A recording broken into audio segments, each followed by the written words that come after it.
It is now time to go to Maine in 3 and 2 and 1. Hello, everyone. We are happy to not see your smiling faces unless your avatars are smiling. Then we can see it just fine. But here we are. Hey, Brittany, nice to see you. You need to give me one of those. One of these? Yeah. Oh, you only printed one. I meant to print two. Here, okay. You vamp. I'll go print you another one. No, that's okay. I'll just use the one here. It's okay. Okay, you got it? Cool. I do. Cool. We're not getting over drinks. We're not printing stuff. There's all kinds of buffoonery going on today. And let's get into it, ladies and gentlemen. What a show we've got lined up for you today. It's going to be pretty impressive. In this episode, we have Siglerbrations. We've got some pup dates. We've got very embarrassing Junkie Pics. My wife will say they're not embarrassing. Trust me. Is mine still in there? Trust me. Your Junkie Pic? Yeah. Yeah. Very embarrassing. But first of all, a quick update to let everyone know that, oh snap, let's go to the graphics. And we'll go here. Yay. And then we've got t-shirts for sale. We do. We've got Walk t-shirts through, for sale. We have sold out about half of our inventory. When we started, we had 264 new t-shirts. That's the stuff that we just found. That we just found last week that we told you about that went live while we were on SIGLERinPLACE with you guys last week. We still have quite a goodly amount of up to 2X and I think up to 2X in the Kraken's football tee, or the Kraken's football jersey, the new t-shirt, the new one that's gray. This one? Yep. Okay. And we have up to 3X in the Rufflin Ridgebacks. We don't the 4Xs and the smalls. We don't have too many, but I don't think we have a single 4X. And if you happen to be listening, there are 4 of you who ordered 4X Kraken's t-shirts, and I don't know how they got. I think when I made the t-shirt live again, I didn't realize that they were still 4Xs, and I'm going to have to refund those because I don't have a single 4X t-shirt. But I have a deal. Yeah. Down the look. You guys can get that over at scottsigler.com/shop or scottsigler.com/store. We don't judge. Either one is fine. Either one is totally fine. So we got that going on, and baby. First of all, Michael Gray said, Chris McWhite said he's drinking a mint julep. What are we drinking this evening? Oh, you guys. So here's the thing. Yeah, look at this pretty drink. Dr. Daniel Baker, PhD, started some shit in Sigler Junkies today saying, oh my goodness, it's National Nude Day. That's but good. I was already ahead of you. I'm wearing a nude makeup palette, and these are Naked and Famous cocktails in lovely coupe glasses that I got from Dr. Daniel Baker, PhD. Chris Grawl, hello. And I am nude from the waist down, ladies and gentlemen. There is no pants being worn today. Everything is completely nude. No. But Naked and Famous is quite a tasty drink. It's very herbaceous, though. So if you're interested, it's got yellow chartreuse, and Aperol, and mezcal, and lime juice in it. And you might want to try it out first before buying all of those expensive bottles because you only use a teeny tiny amount. Chris Grawl's working in the Bushmills Black Bush. Say that 10 times fast after you've had a big bowl of macaroni and cheese. Speaking of macaroni and cheese, baby girl. Macaroni and cheese day, you guys. I've been waiting. He's been waiting. He doesn't know it's coming, though. Should we do that right now? Yes. All right. My God, I'm starving to death. I might waste away to nothing at all. I don't know what the hell's going on. While she's getting that ready, though, let's talk about, oh, snap. This is traditional Kraft mac and cheese. Oh, are you ready to try it? Yeah, I'm going to try it. You have a fork? I got a fork. Fork it up. Because nothing says professional as always be eating on camera. ABEOC, buddy. That's how it goes. Hey, Sean. Nice to see you. It does look like a Buzzed Aldrin, Maria. Buzzed Aldrins are a little easier to drink, and they're a little more dangerous. Robin, is that roller derby practice? I'm having mac and cheese. Nice. It's like our late teenage years all over again. Okay. All right, you ready for another one, or you want to wait?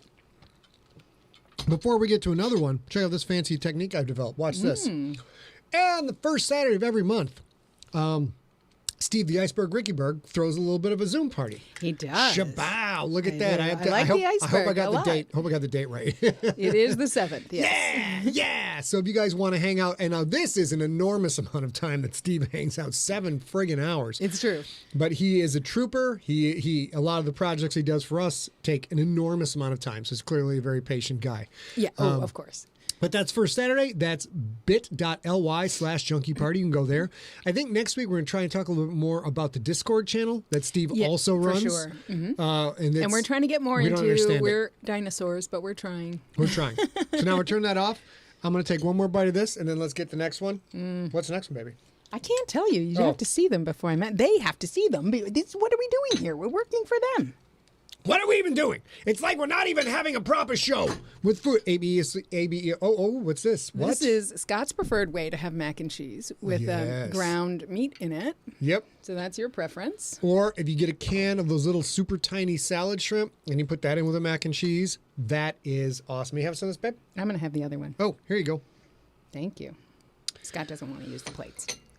Riveting television, ladies and gentlemen. It's like a cooking show, only with a big bald Rachel Ray. That's what it is. That's my jam. So happy Well, macaroni honey- and cheese day to all. Is there more? There's one more. Oh, But this snap. one's for the junkies. Oh. And also me as a junkie. For All you right. to taste. We're going to try that in 1 second. But first of all, let's talk about something brand new. You're going to have to lean way out for this, babe.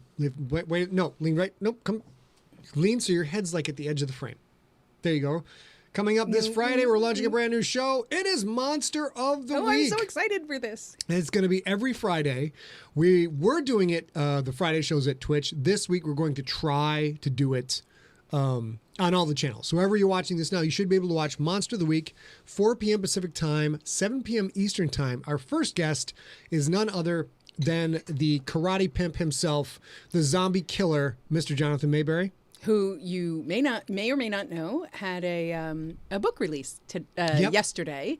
Joe Ledger's Relentless, which is the new, I think it's Rogue Team International. It's no longer the DMS, but it's a new book, and it came out on Tuesday. And Ray Porter narrates it if you listen on audiobook. And I'm about 4 chapters in, Jesus. and it's great. So So we'll far, be so doing this good. show. The first monster will be werewolves from the movie Dog Soldiers. The week after, we're going to have Danny Bilson on. That is the guy who was one half of the writing team that wrote The Rocketeer. He just wrote the movie. He just wrote Defy Bloods that just came out on Netflix. In 2020. Spike Lee movie, and he is a wonderful, wonderful guy. He wrote. He and Paul DeMaio, who's no longer with us, wrote the script for. For the Nocturnal Pilot, which did not get made, but got bought twice, then dropped twice. That's the way. It's the way TV goes. After That's that, how Hollywood we're works. going to have Delilah Dawson on, Very and then fun. Nicholas Sansbury Smith is going to be on, and Rachel True. and Rachel True is going to be on, who is the star of the original, one of the stars of the original The Craft. We are loading up for Bear, you guys. It's going to be great. It has taken me a while to kind of figure out what I wanted to do with the Friday show so that we can get really cool guests on, do some fun stuff, and this is what we are going to do with it. Now let's do macaroni and cheese. Before we do that, Yippee pip, yippee pip. Gonna have some macaroni one and cheese. more. Gonna have some macaroni and cheese. Let's go. it's hot Cheeto mac What? and cheese. You guys, Snap! Oh my God, you guys, so look at this. red. Look. That looks very orange on our cameras, but it's so red. I didn't even try it. I can't. No. Well, oh, there it is. There's the kick. Okay, I was gonna say that's not hot at all. But right, Reese came in. this is why we win Emmys, baby. This is why we win Emmys. People chewing on camera. We've won 4 Emmys so far. But that might be fake news. I'm not sure. Here we go. That's orange. Kraken's orange. Okay. We're eating up on Maria, camera. yes, it does mean no more headlines of the week on Friday. That is this correct. new show, Monsters of the Week, will replace Headline of the Week. But there is a but. That means we can bring headlines of the week back onto this show. So every time we're starved for content and there's a story about science or a second story, because remember, when it comes to headlines of the week, story 2 is always about poo.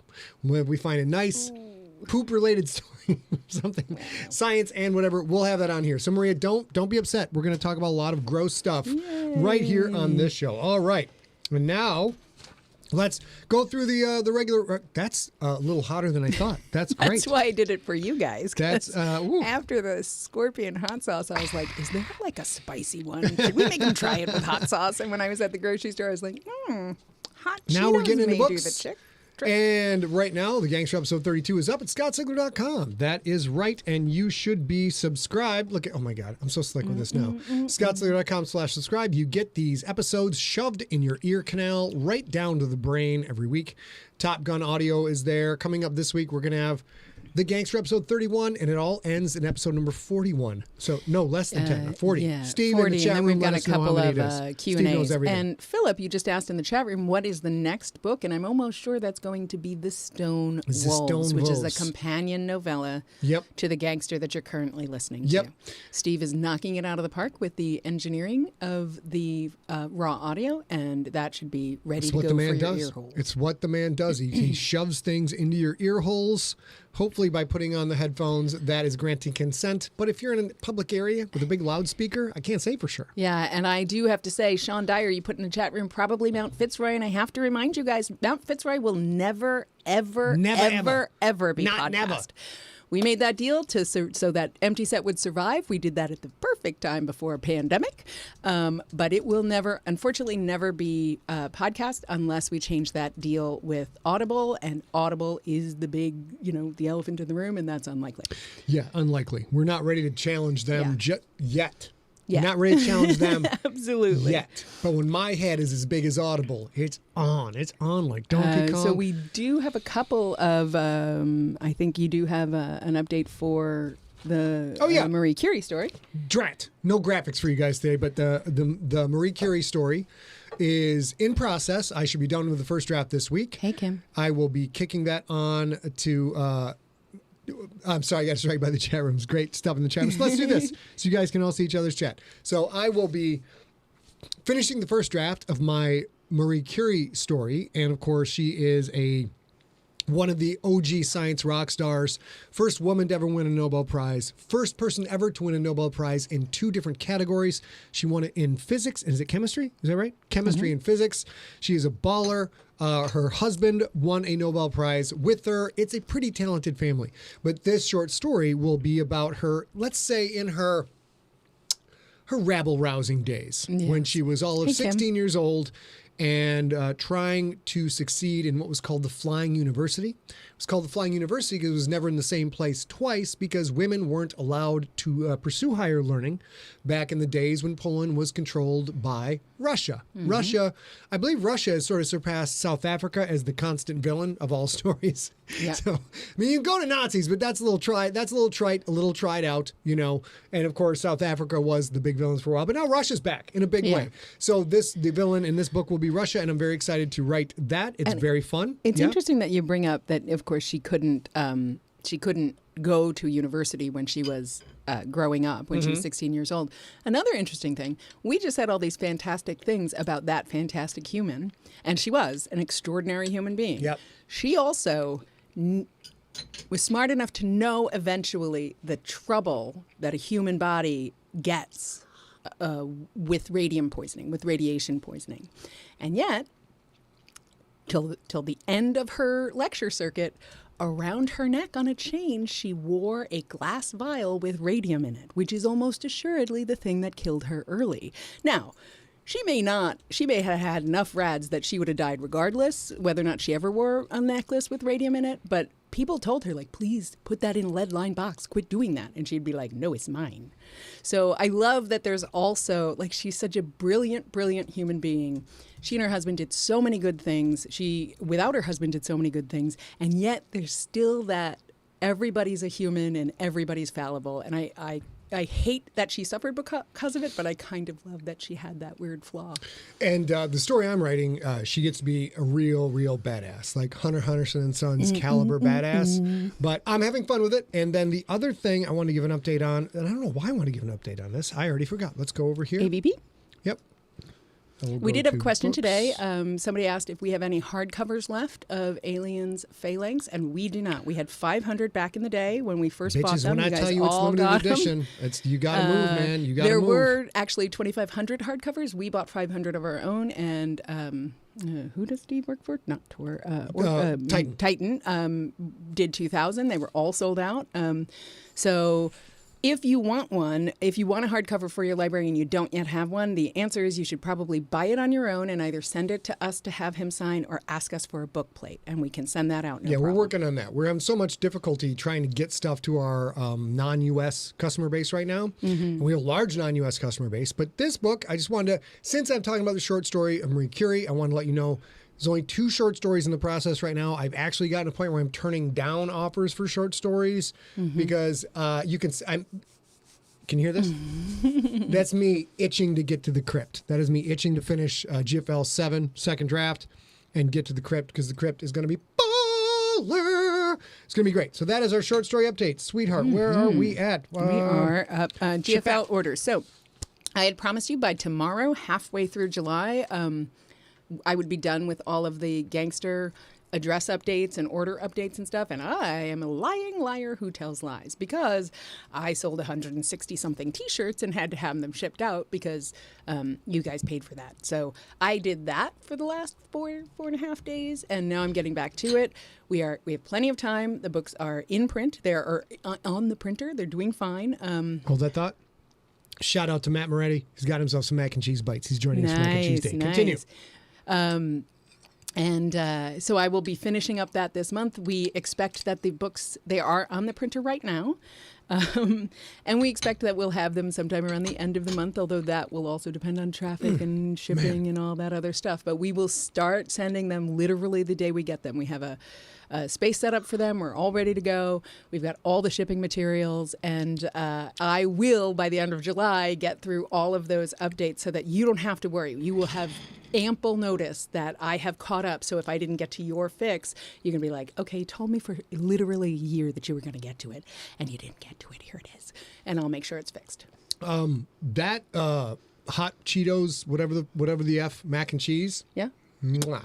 Salt on the elbow, fantastic. I love it. So good.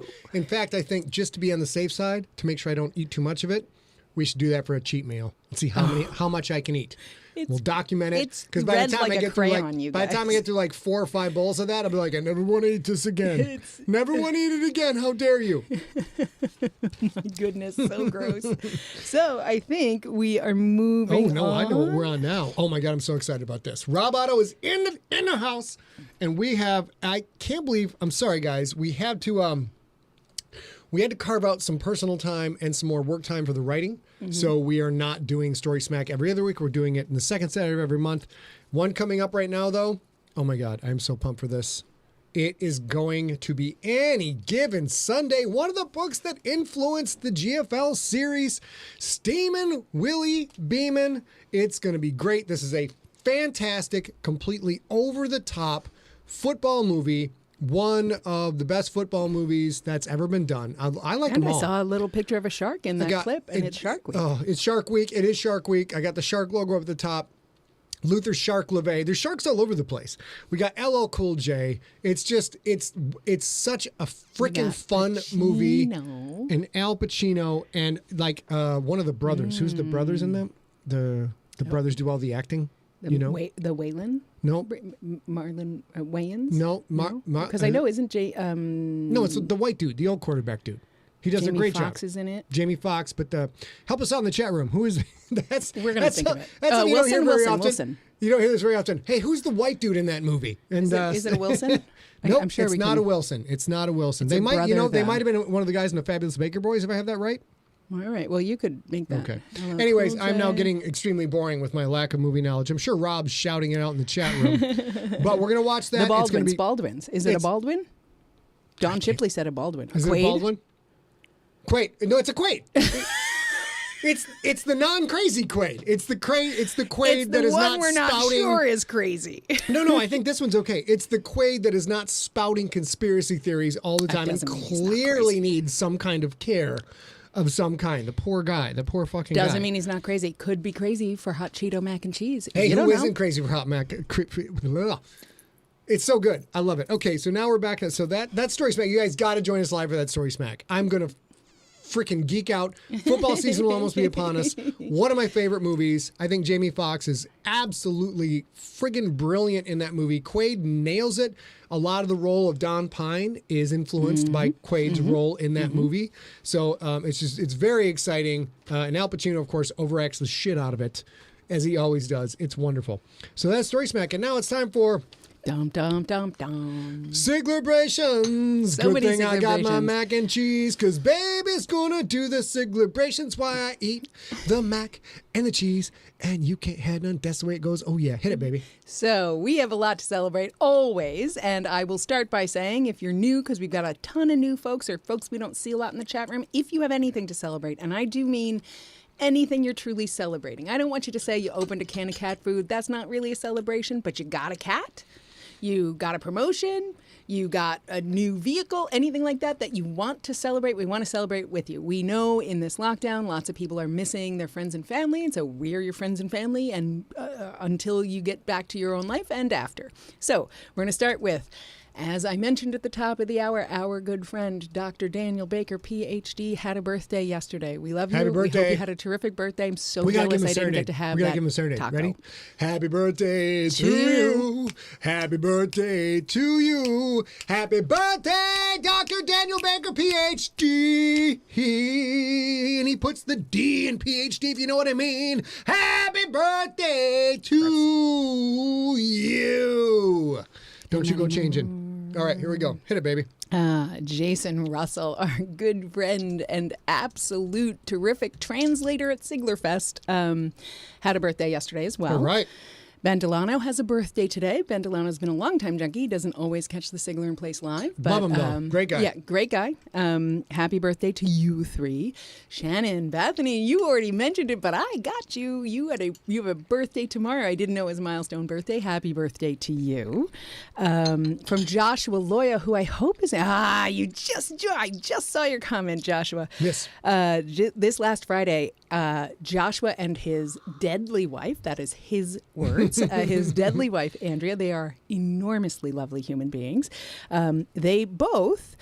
I'm sorry. On June 15th, Joshua retained his slot on the USA Surfing National Adapted Surf Team by winning the USA Surfing National Adaptive Surf Championships in the I don't know if that's VI or 6-1 blind division. He's won every year since 2018. There wasn't one in 2020 for safety, and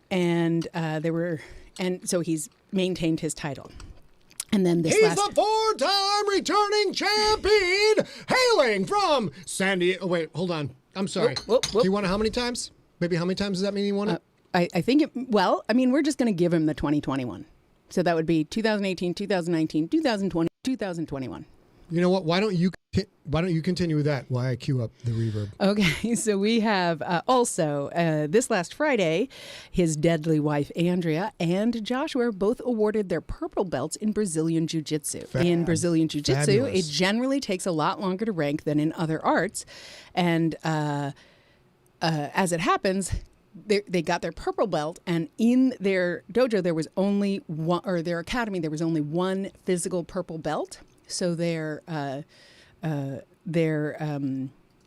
you call it? Do I have to share it? Because there's only one yeah, belt? and who's their trainer? Oh, What's that their called? sensei? Sensei, yes. I don't think that's the Brazilian word, but we'll go with it for now. Tied them both together inside the purple belt, which I love, and we have a picture coming in a little sorry. bit. Okay, But continue. Now I'm ready. And in this corner, hailing from San Diego, California, the four-time defending world champion of surfing, Joshua the Jedi Loya.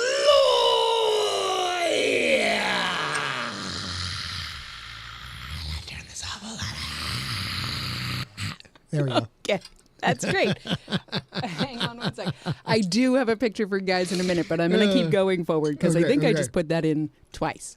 The last thing that I want to celebrate is today. Like I said, today is a lot of national, international days, but it is also International Non-Binary People Day.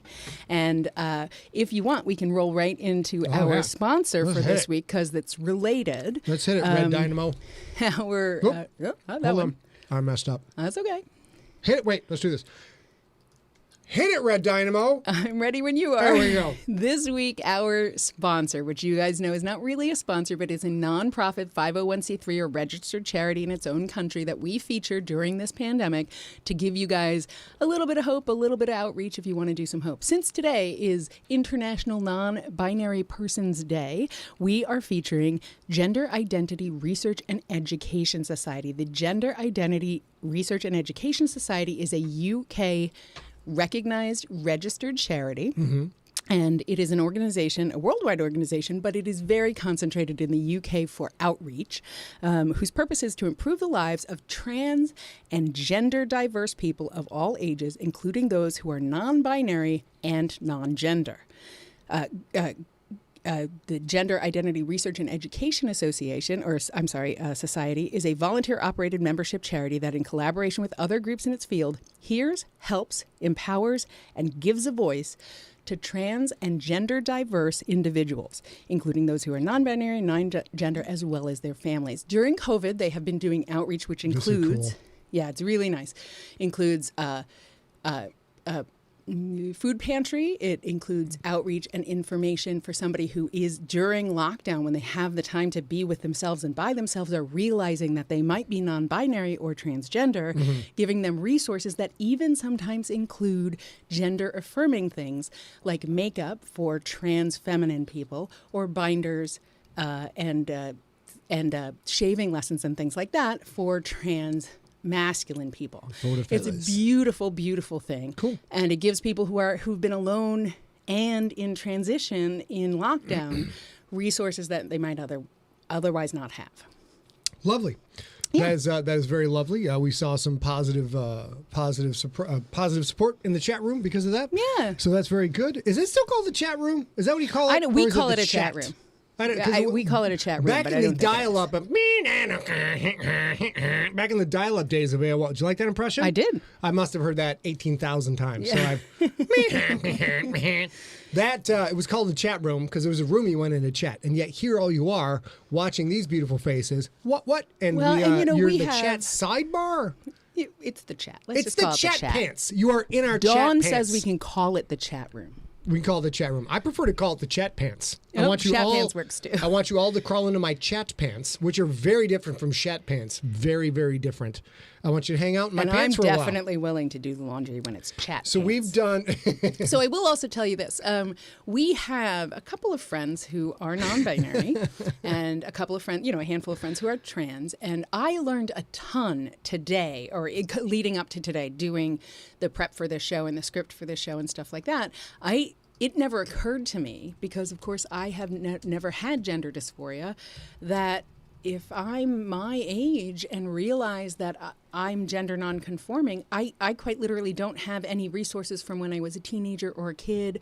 And in my life, I've always been cis I've always been felt like a woman. And so I got to play with my mom's high-heeled shoes when I was a kid, and I got to muck around in her makeup drawer and try on her clothes and things like that. And it really never occurred to me that there are people who will finally find themselves and quite literally have no idea how to do any of that. And there are so many charities that do this specific thing, that have a room full of clothes that you can just try on and see how you feel, and high-heeled shoes in size 10 through 13 and things like that. And they're all over. So if you are a person who is gender seeking or has figured out that the person you've been, or you thought you've been this whole time, is not quite you, there are resources, I'm sure, in your state, your town, your country that maybe can help you do that. Ladies and gentlemen, you know what time it is? Baby, it's time to sing to him again. You know why we got to sing to him again? Because, let's make sure that's turned off, We're going to swing over to this camera right here. It's time for the pup date. And in the bottom right corner, a love affair for the ages. There is a woman. She's beautiful. She's awesome. And an incredibly needy, anxious dog that never stops obsessing over said fucking woman and follows her around everywhere she goes. And the second said this is not a song anymore. The second said woman gets upset, tiny puppy has to lick her face. There we go. That is your dog? 10,000 times. Look at her. She's already like, Mother will put me down soon. I know she's kissing me right now, but she will soon put me down. And Mother. I don't know what to do. Mother, is there anything wrong, Mother? Because if there's anything wrong at all, don't go to Mr. Man, Mother. He doesn't know you like I know you. I know you, Mother. I know how to Kate. Oh, speaking of devil. And who did she come up with? She came up with you. She knows my voice of her. I said, Mother, get rid of Mr. Man. It is time for me to hang out with you. I knew I could get to you through him, and I did it. And Mr. Man is no good. And then, of course, our large pup picture of the week this week is none other than me hanging out with Reese Piece. It's so good. Me and the Reese Piece out getting some brews at a bar in the pre-beer days, the pre-COVID days. Pre-COVID days, for sure. And she's a lot less gray in that picture, but a little bit. That's downtown San Diego. Yep, it's that's wonderful. probably the bootlegger. That's where I met her for the very first time. That's the place I got to hang out and drink with George R. R. Martin. So there you go. It was super fun, super fun. All right, so now we get rid of this. Let's go to the pup show. Baby, who are we dealing with here? Oh my goodness, I'm so excited about this. We may have told you this, and since you're probably friends with Joshua on Facebook, if you're part of this group, these are Joshua and Andrea Loya's pets. And he wrote in, he contacted us. I'm not sure if he ever put this on Facebook, but Chance is the white dog in this photo. He's a poodle terrier mix. And Megan is the black lab, who's Joshua's new guide dog.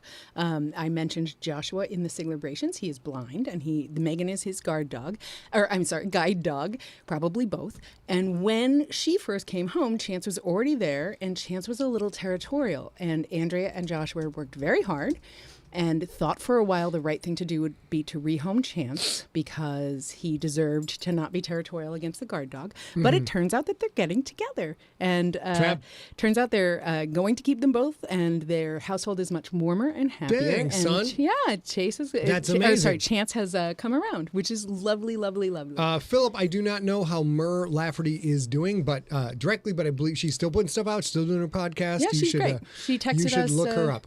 Tested us at the beginning of the year. Dr. Tin. Sorry. Okay. Hold on. Every now and then, my very clever friends come up with something fantastic. I have now decided I'm teasing Dr. Dan Rieker, PhD, by saying he puts the D in PhD and encouraging him to put his D in everything he's talking about. And then I sang the song, and Dr. Dan Baker said, "Your D was a little flat." You do have intelligent friends. It's totally true. All right. What were we doing? We're on the... we are going to the pup pictures, pup take, boom. And then we got to go shabap. Oh, look Maria, who this what is. was your question there? Have Look you who sent this a is. Fenrir photo in? He looks like a rabid dog that has gotten into a fight with a tank, and it was a draw. He didn't lose, he didn't win, but his nose is askew, one tooth slightly crooked, and that one crazy left eye staring out at you like, "I'll go again. I will go again. I'll go again." This is Fenrir. Fenrir belongs to Maria D'Souza, who is in the chat room, and literally just asked if she had ever sent a picture of Fenrir. And this is actually a picture of Fenrir I took back in 2016. Mm-hmm. And we'd gone on a beach weekend. It was Squeaky's first 2 weeks home. And we went and spent a weekend in Santa Barbara and went to the beach every day. And it was beautiful and it was fun. And if you guys are familiar with the Generations trilogy, you might recognize that there's a character named Maria D'Souza who has a steed of a kind whose name is Fenrir. Yes. And obviously that is a tribute to my great good friend Maria and her beautiful pup. I will say the fictional Maria D'Souza is probably very close to the real Maria D'Souza as far as temperament and focus and dedication. Mm-hmm. The fictional Fenrir is nothing like the real Fenrir. No, he's less grumpy, less old manny. The real Fenrir, much bigger. The fictional Fenrir wants to carry his human into battle and do battle with others. The real Fenrir is very upset if the food is not put at the proper level with the right amount of sprinkles on it, and we'll just growl at you. And depends. Sometimes he wants mom to do it. Sometimes he wants pops to do it. He's very fussy. He's a fussy but he's guy. Adorable. Who is this? That's also Fenrir from the very same trip. I couldn't pick, so I put two in there. I was like, you know what? I don't care. That's him in his doggles. Yeah. Very good. And what the hell? Oh my goodness, I love this. This is those you can see up in the upper left there. That's Robin Taylor, our friend Robin Taylor. Mm-hmm. And she said, "This is my new friend. friend Antonio. He's a radiated tortoise. She volunteers at the Norfolk Zoo, so Does that mean he has spider powers? No, it means you can look. You see the radiatedness of his shell. Yep. So she will keep sending in pictures of her friends there when she can. But I loved this one. Thank you so much for sending, Robin. And we have Next, another. this is a gorgeous picture. It's a beautiful photo. I usually crop the pictures to make them appear better in the format we're doing. Obviously, there's a lot going on the screen. There's a lot of things. But this one, with the trees fading into the background and the front mulch that the dog is lying upon and the white and black contrast of the green and the brown and the red, I could not bear to edit one iota of this photo. Go ahead, babe. This is Walker. Walker belongs to our friend Kim Hansen, and this was obviously Walker in the forest on a lucky walk one day. She says Walker's one of her rescue dogs. He's a counter surfer, but is otherwise a very good boy.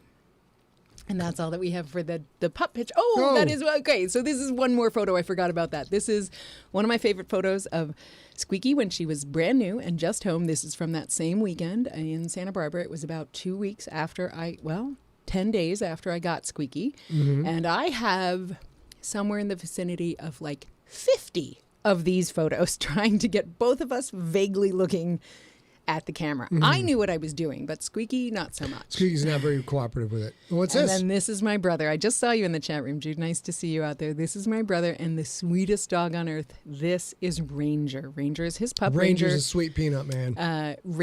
Can't lie. Jude's wife, Lauren, my sister-in-law, and Jude work very hard at a charity called Rescue Without Borders. We featured Rescue Without Borders on Sigler-in-Place sometime in the last year and a half.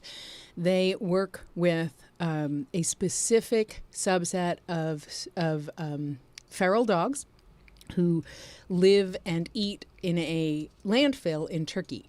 And they pair rescue dogs with soldiers coming home to get them back to the U.S. And then they make sure that they're healthy, and then they adopt them out. And they got Ranger this way. Ranger is the sweetest, most neurotic little pup, and he loves Jude. And we met him a couple of years ago. Very nice puppy. And Ranger crazy loved Scott too. It was very, very cute.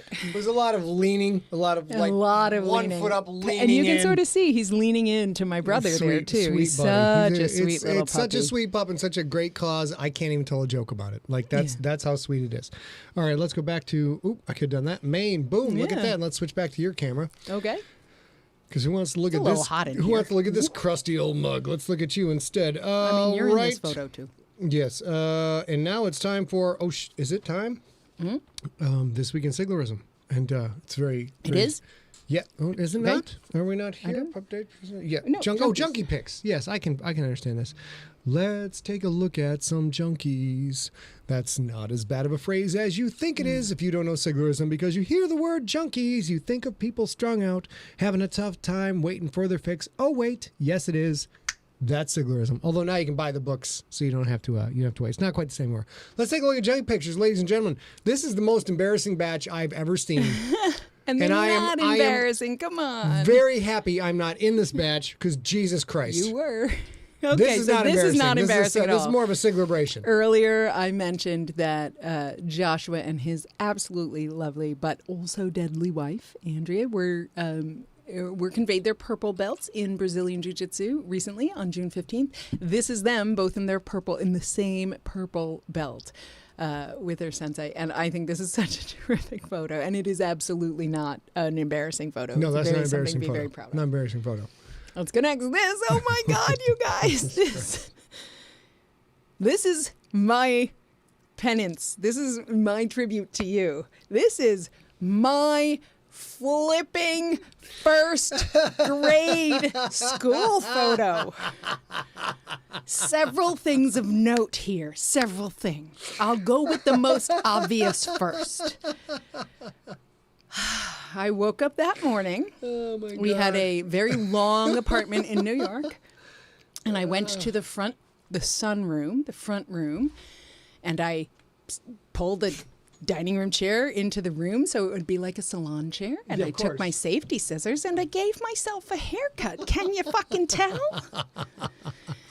There are several other things. If you hadn't to given say. yourself that haircut, I would have to call Child Protective Services against it because that's horrible. Don't you worry. Okay. Don't you worry. There are several other things to note. Also, fucking gingham. What? Yes. It's what? It's Yes. this gingham? Also, that has the same kind of fuck? color pattern as the new Krakens jersey we're working on, except not with the gingham, but the pinstripes on the side. Go ahead. Tell me more about this. Gingham? Tell me and more about embroidered this. flowers there? The fuck? I thought your mother Third. loved you. Why would she even let you have this picture taken? Well, it gets a lot worse. Oh, Jesus. Third, I'm wearing a crucifix, which is not a thing you would associate with an Yeah, you A were past little. 14 years old. So this is about half into my life as Holy a Christ. Catholic girl. And hey, let me say the most important thing that you can't quite see in this photo. My mom wakes up. My mom is a absolutely practical, no holds barred bitch. She writes a note, which she pins to the back of my dress so I can't forget to give it to them, that says, I had done that to myself this morning, my and God. please take that photo, but please don't think she did that. Baby. I will also mention, Okay. I didn't have any front fucking teeth. Yeah. You know what? I'm just saying, if I ever get the opportunity to write the Freddy Krueger family movie, this is what Freddy Krueger's daughter will present as. Showing up all smiley with the crazy cropped hair, missing Howard, teeth, I gingham dress. It's was perfect. so proud of this haircut. This is the thing I didn't want to say, but Howard saw right into my soul. I gave you all those, what the fuck, Mom? What the fuck? Who let me go in that Holy dress? cats. Who Is let that me an go with earring? that hair? Do you have an This earring too? too? I do. My mom got Oh my my ears God. pierced when I was 9 months It old, just so I gets wouldn't better. remember it. It gets better and better and better. It's incredible. Yeah. And so she sends me with that t-shirt, but here's the thing. She sends me with that note pinned to the back. I was so impressed with myself. I thought this was made of magic. I thought I had given myself a fancy hairdo. I was good to go. Jenny Carr Greenwood, you need to send us that picture. Jenny says her No, picture I have is it. the I same. have it. I think Oh, I you do? have it. Okay. Well, I have a gorgeous. I can't remember if you don't have any front teeth, but I do have a gorgeous Let's child. ready to go to the next one? I am. Oh my goodness, you guys. Oh my gosh, Jessica Sharrow, my love. Thank you for sending these in. They're so And good. with this beautiful caption. The year was 1988. Of course it was. The perms all resulted in John Bon Jovi. Oh, no, this is the wrong one. Jessica Sharrow. Oh. The late 80s, early 90s was rough. Yeah. Thankfully, my mother has yet to put a picture of me on Facebook after the perm she forced upon me at 13. So this Holy is cats. Jessica, not 13 years old, and adorable. Uh-huh. Let's go to the next photo. This might be leading up to the perm, but not the perm. So what I want to know, this is both Jessica. This is both younger than That 13. is so stylish for the year, though. That dress is so But there. look at her hair in both of these photos. It's adorable and curly and cute. Yep. Why did your mom perm your hair? Yep. What was that about? And then we go to the next one. And this, oh my God, I do love this. That's Nicole Nicole Hartman. Nicole Hartman. That could not be more. Is that This is the caption I 86, was mentioning. 80, This, 90, okay, the it's year. 86 and 91 is my guess. The year was 1988. 88. Yeah. Okay. Cool. The Cool. perms all resulted in John Bon Jovi hair. You know what? John Bon Jovi had pretty fucking sexy hair, though. He really did. This is my entire yearbook. This is my entire. I don't have thick enough hair to do that. Probably because I cut it when I was in the first flipping grade. But she says the perms all resulted in John Bon Jovi hair plus senior pics. The black wrap was something you just put your hands into and wrapped around yourself for the photographer. And the guy who was the rep for our photographer had a reputation for trying to adjust it for you. I remember those feels too. Gross, Oh, gross, my gross, goodness. gross, gross. Oh my goodness. All right. Well, now moving on to the next one. Oh, is there a ColecoVision in this picture? Is that a ColecoVision up top? I don't know. I that can't is tell. Like, that's the old Atari. or it might be a black. Is it a black box with the dial? I can't. The black box with the dial. I You can't- guys who that have might ever been to actually, that actually might be a Siglerfest? cable receiver. Look at that old TV. That's who are we looking at here, babe? On the top there, that is your friend Brian Kane and his younger brother. He says, this is a picture from the mid to early 80s of me and my brother. I'm on top and my brother Tom is on the bottom. The very cute dog in the middle is named Rocky. And yes, indeed, I named him after the movie. Yeah, this everything is going on is forgiven. Number one, too young. Number two, dog. Cute dog. Cute dog. Nelson is right. That's a That's an antenna adjuster. Yeah, okay. A The rotator. antenna adjuster. Yeah.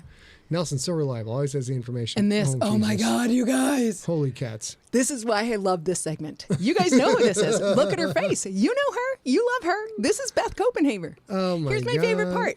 These photos showed up in an email that has like another 6 photos in it. Beth is solid. And Beth was delivers. combined like this already. Like this exists as a photo in her photo app. Already combined. There are 3 images of Beth in this one image. Where's it? Oh God, she's got the. I forgot about the look at you, look away from you. Look at you with one head, look away from you with a ghost head. Do you forgot remember all that about it. sometimes the looking at you head is in a brandy snifter? It's No. ridiculous. No, I don't. This is not. I did not do this. I think. Oh my goodness. I'm sure Rob Otto did this because Rob Otto is very dramatic. He had to look at the camera and he had to look away from the camera. I don't know about Dr. Daniel Baker, PhD, but I was like, look, just can you take this goddamn picture and get me out of here? I'm done.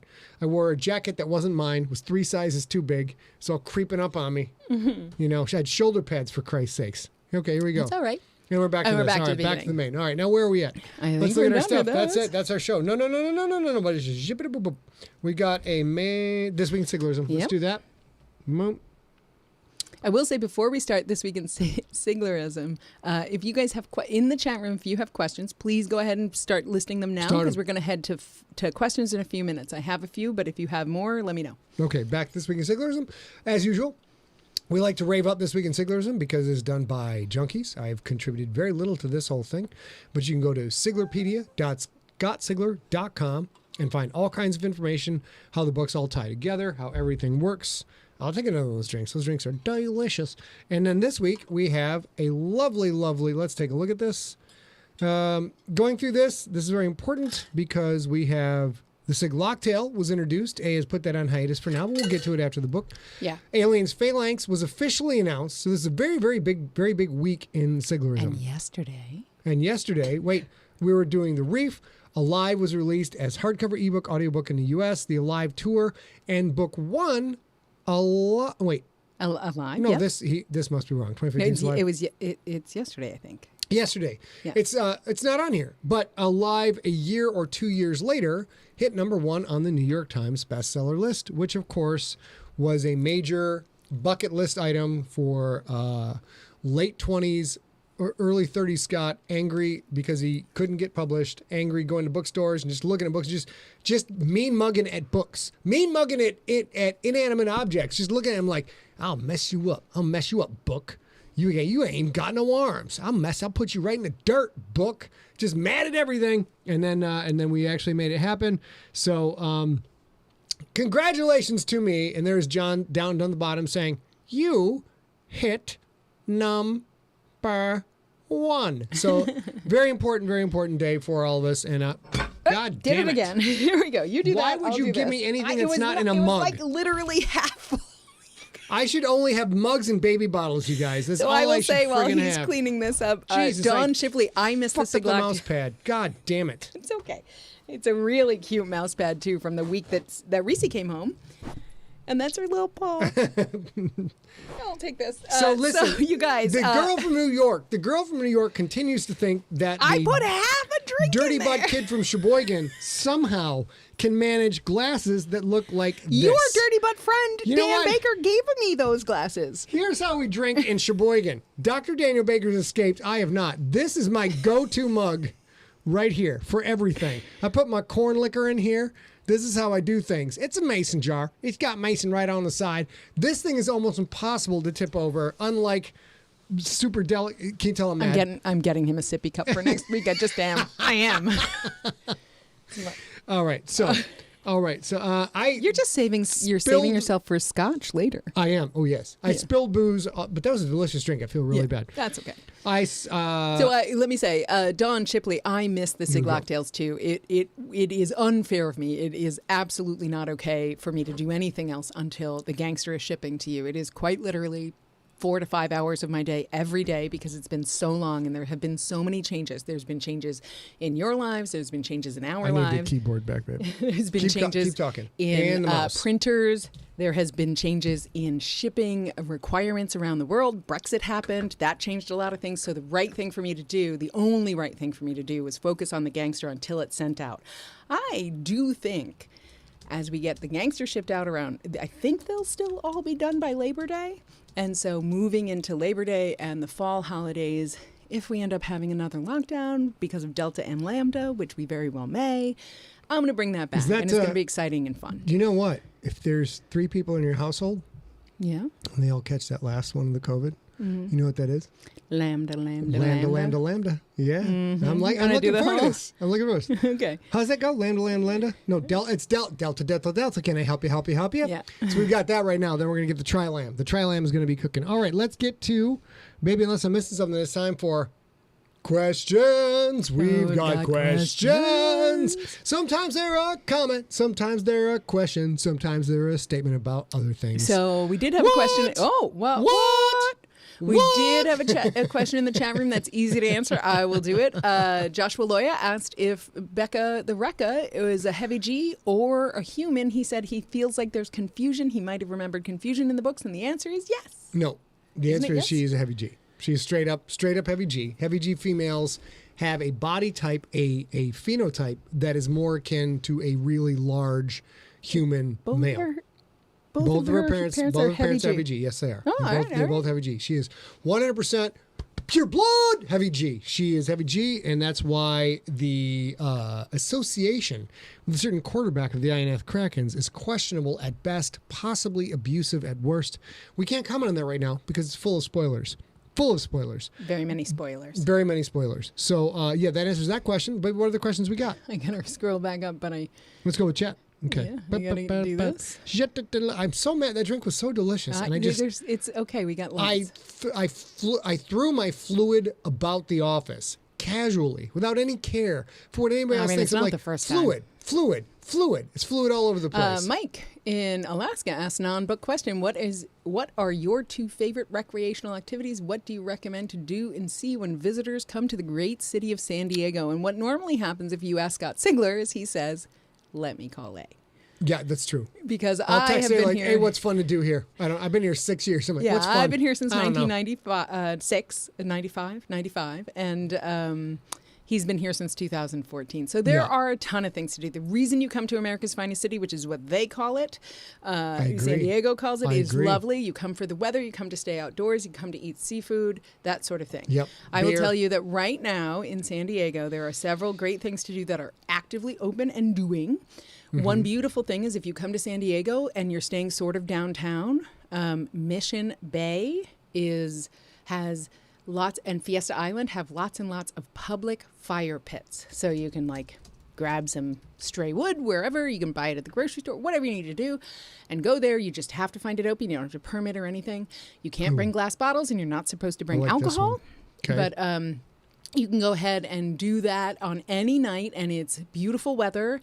And almost all the every time I've ever been to a bonfire in a pit on Fiesta Island, everybody I've met has been lovely and terrific. So that's beautiful. The people here are so freaking nice. Yeah. It's because the weather's always perfect. You don't get a lot of bug bites. You don't get a lot of there's no black flies. There's very few mosquitoes. I've barely even seen them. Everybody here is just stinking nice. Like literally. We used to live downtown in East Village, and there was a gangbanger in our building who had Thug Life tattooed on his fucking forehead. I'll pay the fine. He had it tattooed on his forehead. There was a guy from I can't remember the name. It's the M something, the Machete 13. Gang, MS-13, something like that. And you know what? And the guy radiated you probably don't want to mess with me. And it was like, I don't. But you walk by, I'm like, hello. He would say, hello. Even the gangbangers say hello with a smile. Well, and the San person Diego. that he's It's actually ridiculous. talking about was actually a really nice. Those are two different guys. No, I know, but the first guy. The first guy, Thug Life. He actually was probably in his late 40s or 50s, so he might have been sort of out of the thug life a little because he had what type of dogs were those? 2 French bulldogs. French bulldogs, and one of them was old enough that she only had a little bit of time that she could to walk and play and whatever. So what he would do is he would get up. He got a red wagon, a metal red wagon. He would put her in the red wagon. He would put a full-sized like beach ball, like a, you know, you buy at the grocery store in the big cages that go all the way to the ceiling. One of those balls in the cart with her. Yep.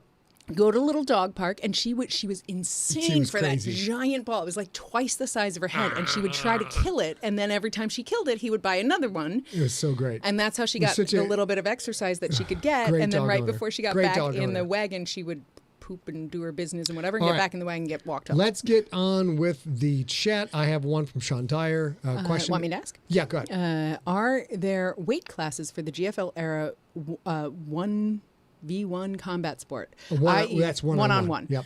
Would Kyle and Korak have fought people that outweighed them by 200 pounds? No. There are, like all of the properly regulated combat sports, there are weight classes because weight differences are dramatic.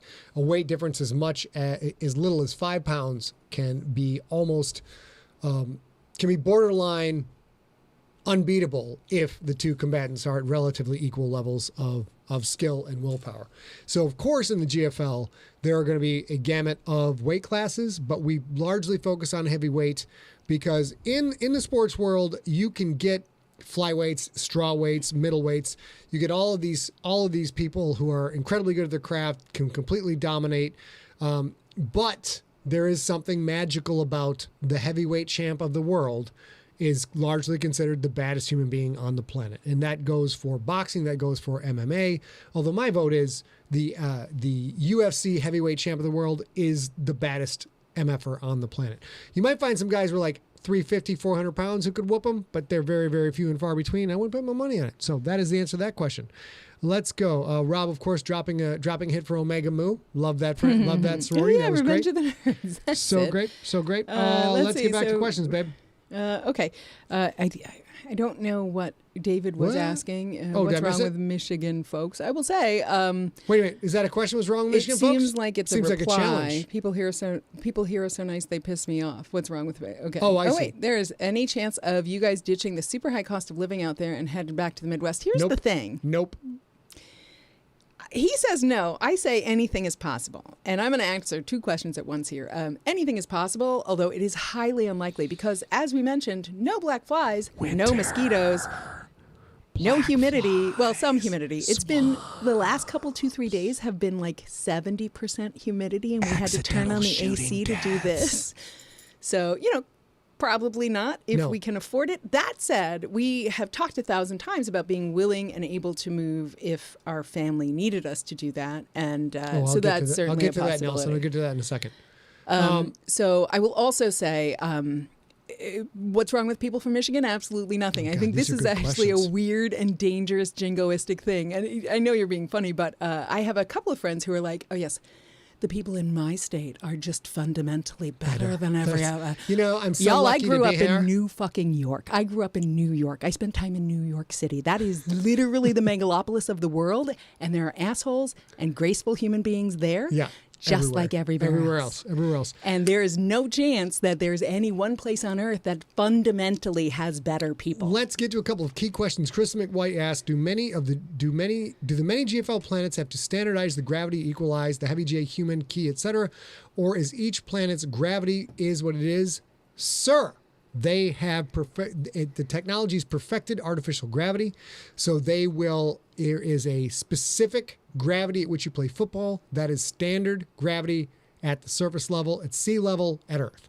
Sea level Earth gravity is the gravity at which you play football.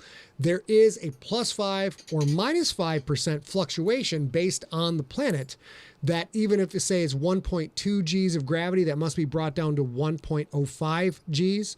So there are definitely, just like playing a mile-high stadium where you practice at high elevations and have a larger lung capacity, ability to process oxygen in your blood, that is an advantage to the Denver Broncos, will always be an advantage. There are subtle advantages like that, but everybody's pretty much constrained to that relative narrow band of football. If you can't make it happen, if you don't have the money to buy a stadium that has the artificially controlled gravity, both in the locker room and on the field, you don't get no franchise. That's the way it works. Nelson McClintock says, comments on McGregor Poirier. I won't lie, I was a huge Conor McGregor fan.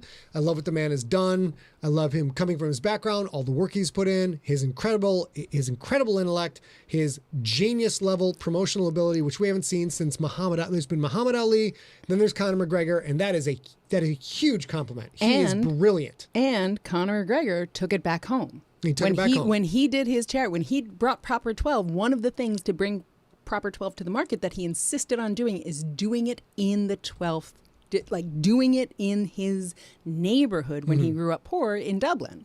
And that changed a lot of lives. That's sad. That said, he had his third match with Dustin Poirier, and he got beat last time. He got beat badly in round 2. And getting round 3, of course, both gentlemen, Poirier could have had a title fight. He chose to fight Conor McGregor to get the big paycheck because Conor McGregor is the biggest draw in combat sports. Conor McGregor was the highest paid athlete in the world last year due to the sale of said Proper 12. So, Derek, all the Derek Jeters, all the quarterbacks, and Tom Brady. Jeez. Conor McGregor was above he was making supermodel money. That's how much money he was making. Mm-hmm. After this fight, making more money than Tom Brady, but not more money than his wife. I could give a squirt of piss for that guy. The performance he put on after the fight, he broke his leg, and he's trying to say, "Oh, that wasn't for Poirier." Like, dude, did you have it broke before you got in the ring? Yes, he broke your leg. He broke your leg. There's no way around that. It didn't just break by itself. You've been training like a beast. Broke his leg. Doctor stoppage. He was very upset. He wanted to get a doctor stoppage, and then he starts to go off on Poirier's family. Poirier's wife starts saying about your wife's in my DMs, and all of this crap. He's just, at this point to me, he's nothing more than a bully who is no longer even in the top 15. He's like every other bully who loses fairly and then bitches about it. Every other bully bitches fairly. The guy disgraced the sport. He disgraced himself. Yeah. He disgraced his legacy, and I think he didn't have to do any of it. He didn't have to do any of it. Like, he broke his leg. Happened literally in the title fight. Everybody in the sport would have literally been like Dana White. Dust Poirier would have been like, dude, that really sucks. Let's get you healed up. Let's get a rematch right away. But Dana White said that before he was an asshole. That it would get a rematch? Yeah, like on Twitter said, since this was a... Dana White claimed to not know what he had said after the fight, which is fair. Bullshit. It's bullshit. Except it doesn't matter because saying something on Twitter... So that is... Dana White's a brilliant guy too. He can say whatever he wants. For me, it's difficult to watch your heroes be human. Yeah. Even though this particular hero is a very flawed individual, and it's his flaws that he's very Perry Dawsey to me. Yeah. It's Conor McGregor's flaws that made him the bulldog that he was to train nonstop and maximize his exceptional athleticism to be all that he was. 100%. And here's the other thing. Humans are human. And here's the thing. A lot of people like to think that they are superheroes or superhuman or better than other humans. Every human is human. Every one of them is human. Every one of us is human, which means, like, there's lots of fictional examples of this, and I'll use, because I mentioned it earlier, Joe Ledger is a perfect example. If you talk to Jonathan Mayberry, who created Joe Ledger, and you say, oh my God, he's my favorite character, I'm so much like, I feel like, Jonathan Mayberry will tell you, even if you say, I feel like you're writing me, he will say, no question about it, Joe Ledger is a sociopath. Yep. He uses that specific word. He's a sociopath who does good. Still makes him a sociopath. So every human is flawed, and every human has a chance to do well, and every human fucks it up sometimes. Now, here's the thing. Conor, for me, I'm not sure for you, because you have a different relationship to combat sports than I do. Mm-hmm. He could come out and say, I was so mad, I had worked so hard, I screwed it up, I wanted a doctor stoppage, but I'll never do that, because that's not who he is. So he's kind of a jerk right now. He could come out, hat in hand. And one thing about Americans and in the sport in America, although he's a global superstar, of course, is Americans have a tendency to, for stuff like that, be pretty forgiving for an apology. You come out and say, you know what, the stuff I said was ridiculous. I was super mad. I shouldn't have done that. I apologize to I apologize to UFC, apologize to the Poirier family, etc. That would largely be okay. But we all know that that's not going to happen. For a while, we're almost done with the show, but for a while, Conor had done a bunch of just thug crap that he didn't need to do because it was he got lost in his marketing and started to do violent stuff that was damaging and injuring people. And then he sort of brought it back. He had Proper 12. He was trying to be a better guy. He donated a ton of money to the Poirier's charity when he lost the first time. After the first time he lost, total class act. But you know what? Sometimes a leopard can't change his or her or their stripes. Fair. And after that loss, and he's doubled down on it since. He's doubled down on it, and it's I don't mean to be a shame soapbox, because, but I'm crushed. because I'm super sad. 5, 6, super 7, sad. 8, 10 years from now, he could come back to do a celebrity fight or something and really show up. But why would you do that? Why would you bring him in if he's being a jerk?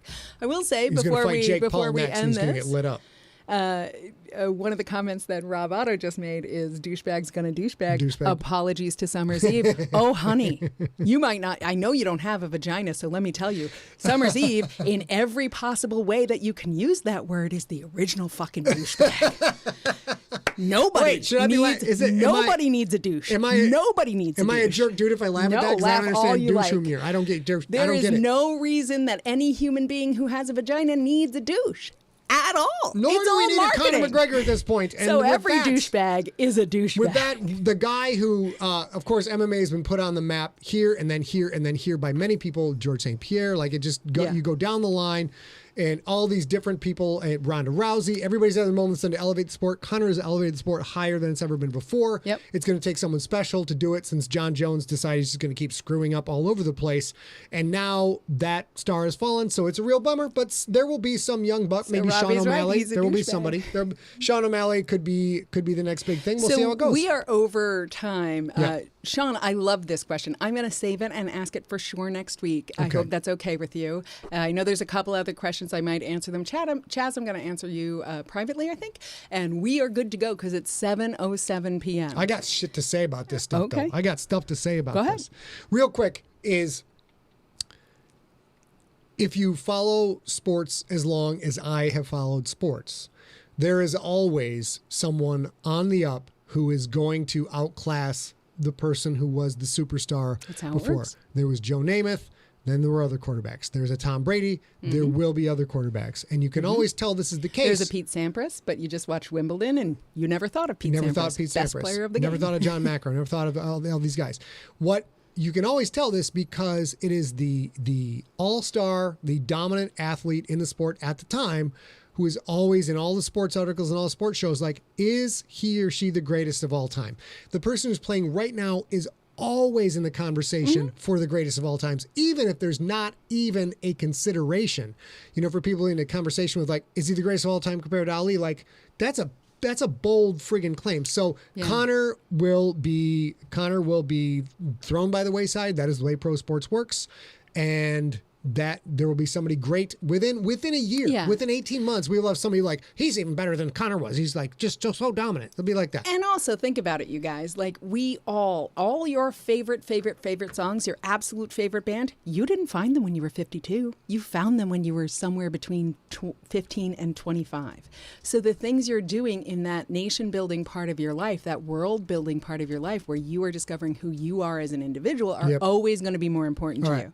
So maybe I spilled drinks all over our script. Right. Let's see if we can do it. Go ahead. So if you have anything that you want to share with us, and geez Louise, do we want them. If you have content ideas for Sigler in Place, questions for Sigler in Place, nonprofit sponsor ideas, they do need to be a registered charity or 501c3, or anything you want to tell us that we might want to share on this, please send that information. Oops. To info@emptyset.com. It's right back there. It's right back I there. even moved Info my at toys, emptyset. you guys. I moved my toys for you. We're going to be back next Wednesday. We're going to be back next Wednesday. I have no idea what day it is because I spilled... Hot Dog Day? National Hot Dog Yes! Day. Yes! If we're lucky, we'll get a hot dog on a stick. There's a hot dog on a stick food truck rolling around San Diego right now. Hot Dog Day. Let's go. And as you know, we love to always be eating on camera, so we will be celebrating National Hot Dog Day next week. So you know what, y'all? Don't be a wiener. Get yourself a hot dog. Enjoy the hot dog during the show. We'll all chow down on tubular, girthy meat together. And we are equal opportunity. You can have beanie weenies if you want. You can have. Can we have those too? Can we have pigs in a blanket, beanie weenies, and a hot dog and a chili dog? Okay, but you wanted one on a stick. Do we need a corn dog also? 5. That's 5. You're going to eat 5 hot dogs. Yes, I am. Jesus. Beanie weenies count. That, like, whatever grape jelly and barbecue sauce in a crock pot with little weenies, those two, all that stuff, those all count. Just join us. Sweet do the thing. Jesus, please deliver the beanie weenies. And before next Wednesday, which is Beanie Weenie Day, apparently, we need you to stay safe. The Delta's coming for your ass. And then Lambda, Lambda, Lambda's coming for your ass. So be smart. What? Be smart. We need them to be smart. We need you to stay smart. We need you to stay science. And for the love of science, stay informed, you guys. we need you to stay informed. Yes. We love you. We'll see you next week. Have your weenies ready. Let me swing our tubular meat at your face as we sign up.